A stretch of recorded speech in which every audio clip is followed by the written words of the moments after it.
Il est vraiment urgent de redonner de pouvoir aux élus locaux face à cette crise majeure du logement. C'est une bombe sociale à retardement. C'était au départ une crise de l'offre et depuis 2022, c'est aussi devenu une crise de la demande. Et cette crise de la demande, elle aggrave la crise de l'offre. En France, il y a 2,6 millions de personnes qui attendent un logement social. Saint-Denis en est un exemple majeur. Ils ont besoin de construire énormément de logements pour pouvoir attribuer. Il faut commencer par travailler sur la demande. Ça, c'est les mesures à court terme. Il faut élargir le prêt à taux zéro. Il faut rétablir l'APL accession, redonner aux ménages les moyens de pouvoir acquérir un logement. Sur le moyen terme, il faut agir sur l'offre.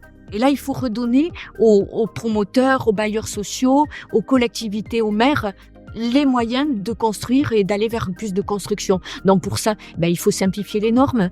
Il faut donner aux maires plus de pouvoir de lutter contre la spéculation foncière avec, par exemple, des droits de préemption plus importants, définir eux-mêmes les zonages.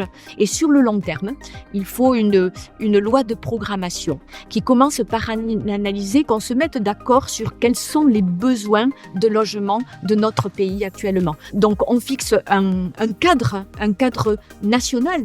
Mais après, on laisse aux élus le choix d'adapter ce cadre aux besoins de leur propre territoire en milieu rural. La principale problématique, c'est celle du zéro artificialisation nette. C'est une norme nationale qui a été mise en place de la même façon sur tout le territoire. Il faut réduire la consommation d'espaces naturels et forestiers. C'est sans doute une nécessité, mais il ne faut pas le faire de la même façon dans tous les territoires. Sur la question aussi de la loi climat et résilience avec la rénovation énergétique des logements. Je crois que là, ce sont des lois dont le calendrier est trop serré et qui sont assez inapplicables sur le terrain. Il faut trouver des outils dont ils s'emparent ou ils ne s'emparent pas en fonction de leurs besoins. Je crois que là, il y a des mesures importantes à prendre très rapidement, sinon on n'en sortira pas.